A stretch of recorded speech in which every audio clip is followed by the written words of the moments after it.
You know when you're scrolling through the news and you feel your stomach drop?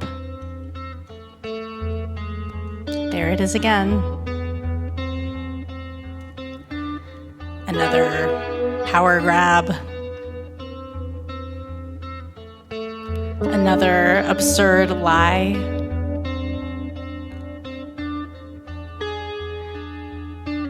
Another totally unnecessary cruelty that would almost be laughable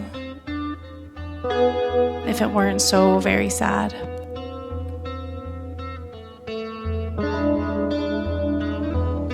And that heavy, weary despair whispers in your ear.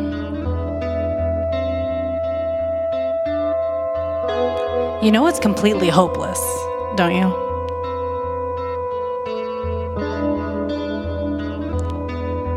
This voice of cynicism isn't new to me. When I was a teenager, it was basically my whole identity. I wasn't just skeptical. I wore my disillusionment with religion, the government, and society at large, all together as a badge of honor. I saw through everything. And that made me smarter, wiser, cooler. Or so I thought. Over time, I realized cynicism isn't cool. It doesn't make you more realistic. It actually makes it harder to see the truth.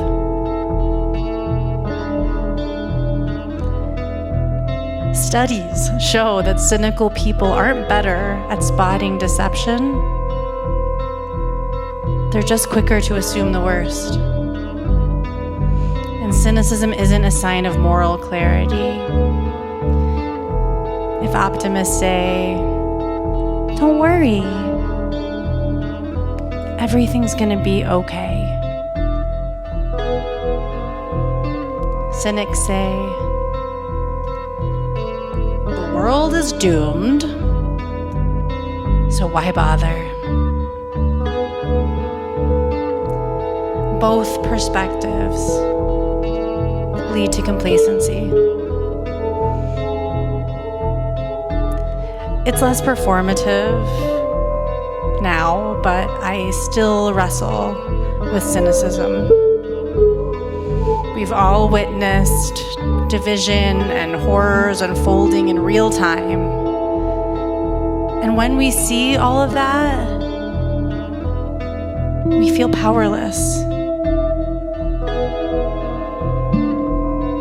It can be hard to believe things can change for the better. Trusting people out there to do right can be hard.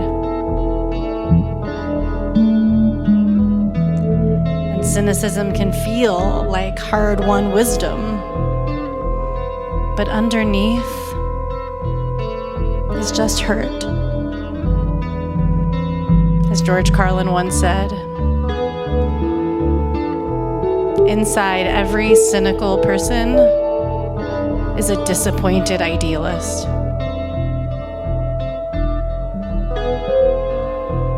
We've all been let down,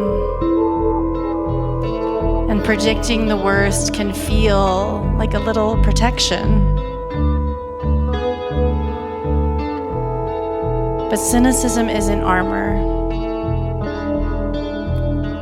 It's a blindfold. And most of the time, you don't even know when you're wearing it. And the worst part, when our worldview becomes bleak. The toxins seep out and spread.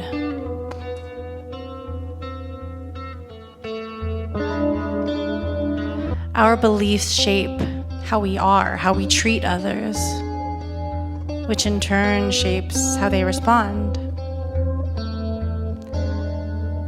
We long for a society built on compassion and connection. Yet cynicism whispers that nothing will change, that our efforts are futile. And so we hesitate, we withdraw, and the very things we fear continue to deepen.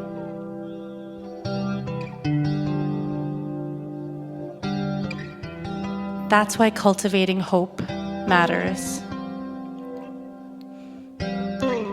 Unlike optimism or cynicism, which both presume a certain outcome, hope acknowledges that the future is unwritten. And in that uncertainty lies possibility.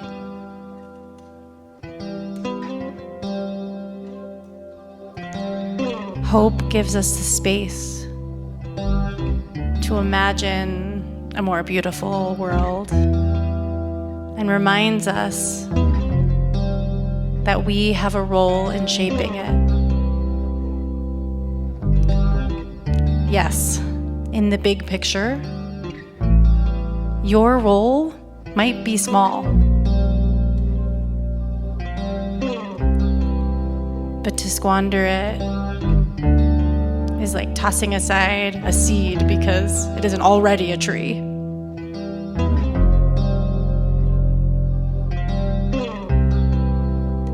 Hope is planting seeds in the dark of the earth and trusting that something unseen is taking root.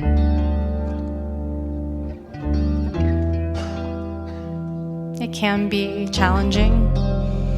In preparing for this very journey, I was experimenting with envisioning hopeful wishes for the world. I tried to imagine something big and kind and cooperative. And before I could catch more than a glimpse, my inner cynic cut in. You know, that's never gonna happen. It's ridiculous to even think about.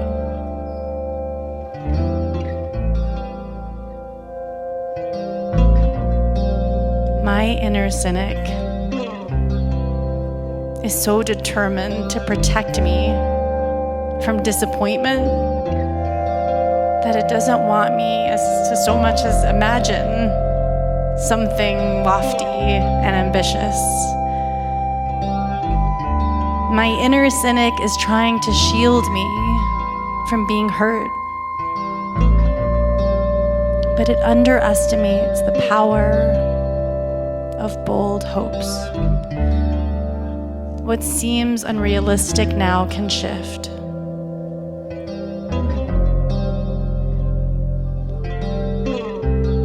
Many of history's greatest changes started as far-fetched dreams.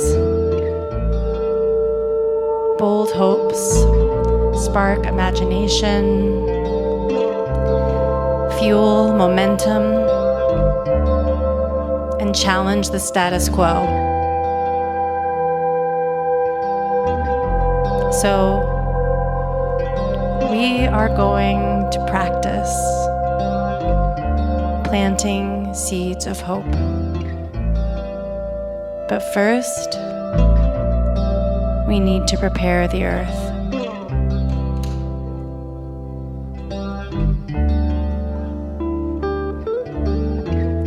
Before we can look to the future,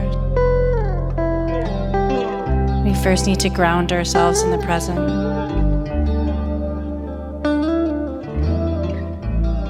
Every past that's ever been, every future that could ever be, folds into the only place we ever truly exist.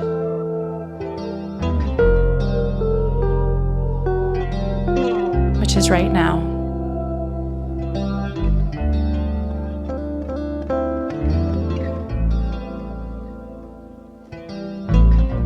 Genuine acceptance of the present lays the foundation for transformation. In meditation, you often hear talk of letting go of thoughts, emotions. But letting go can sometimes sound like make it go. Like make it go away. So instead of let it go, we're going to practice with a different phrase. Let it be. Letting it be means loosening the grip of control, softening into trust.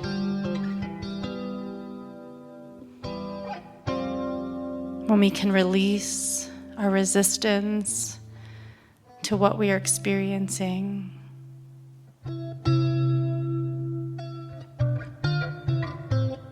we create the conditions for meaningful change, which comes not from fear or anger or reactivity,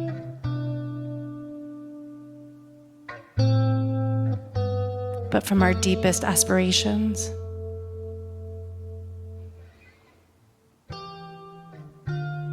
So I invite you now to bring your attention to your breath.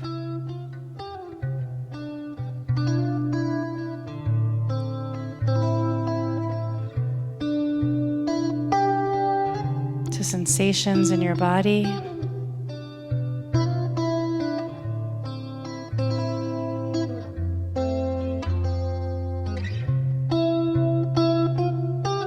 You might notice pressure, temperature,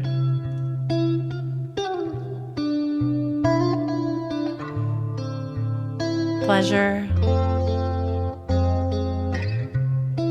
discomfort.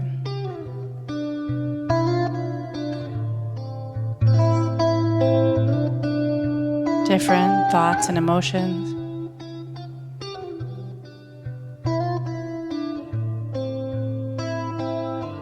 Whatever you find, see if you can just let them be there.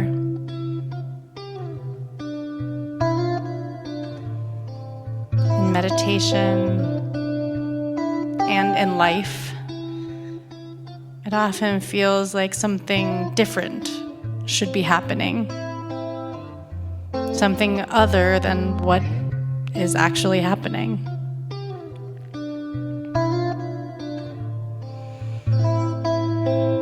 The irony is that when we accept what is, we create the flow and space for what comes next.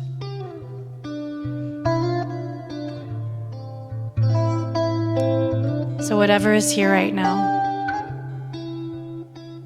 let it be.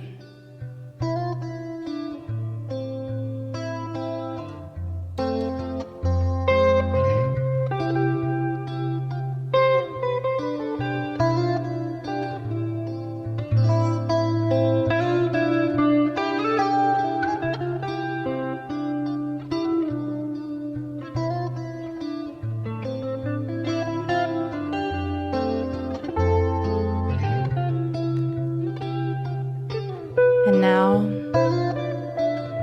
we turn to another meaning of let it be. which is the call for our deepest hopes to come to fruition. I invite you to tap into that spark of hope inside of you. It may take time, but it's there. Each and every one of us is a descendant of hope. From the beginning of time, humanity has faced hardship. But like seeds buried in the dark, hope finds a way to push through, to root deeper, to grow towards possibility.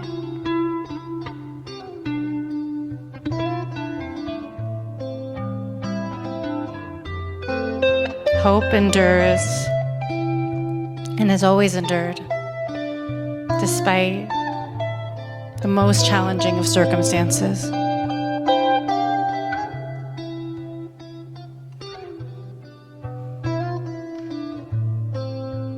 So as you hold that spark of hope within you,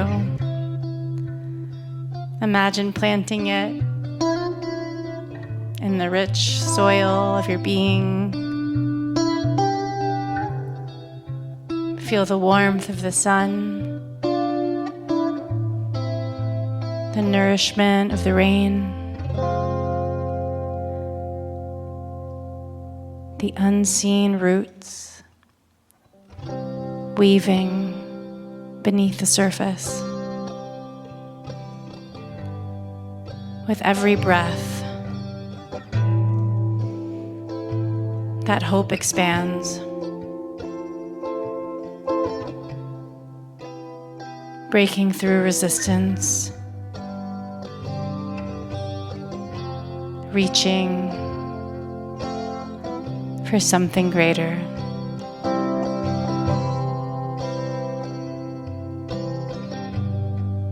Maybe it's still a sprout, maybe it's already blooming.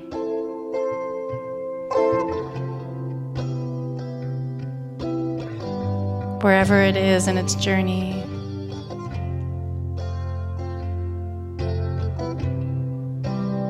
trust that it is growing.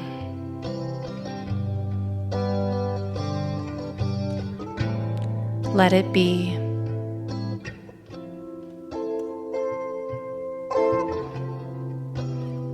And now bring to mind something specific that you hope for yourself. Maybe it's more ease or joy or better health. Whatever it is, just bring it to mind vividly.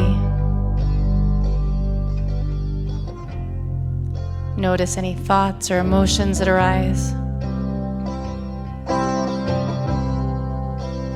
And just let them be there without pushing them away.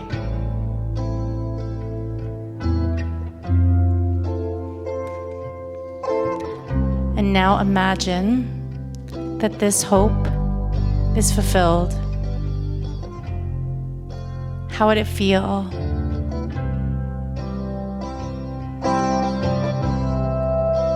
What impacts would it have on you and those around you? And now, offer the phrase, let it be.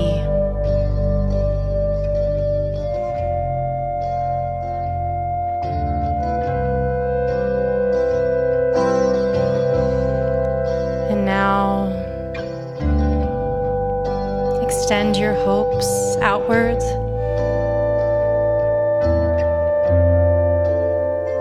To some larger community. Maybe the whole world.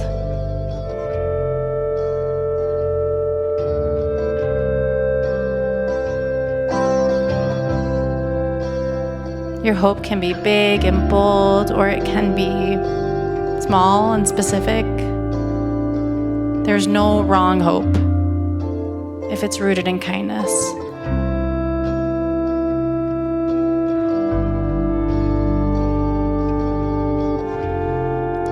And now imagine this hope coming into being.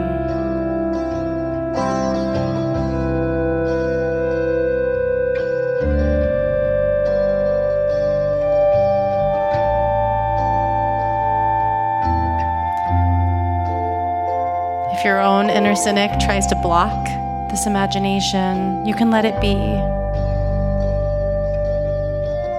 You can let it have its say.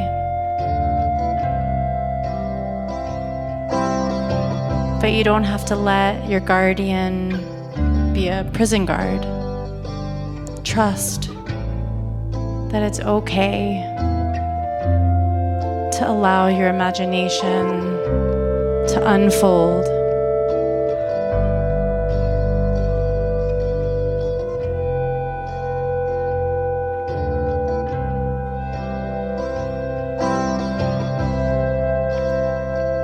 See what this beautiful hope leads to.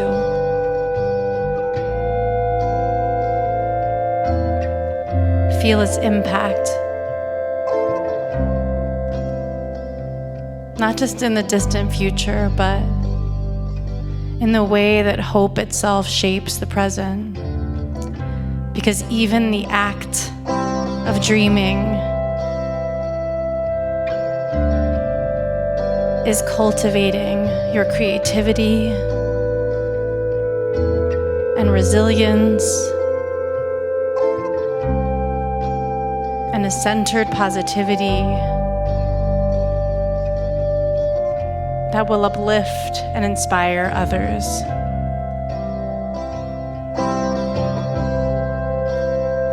Hope is not just personal. It is contagious. A force that ripples outward in ways we may never fully see.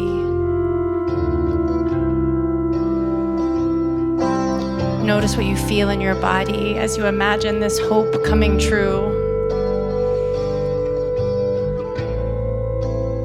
So much of our stress comes from fighting our experience, so I invite you to just trust this moment.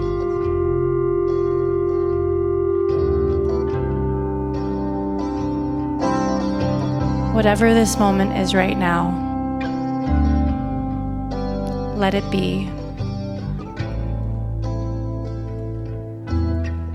And your deepest wish for yourself and for the world, let it be.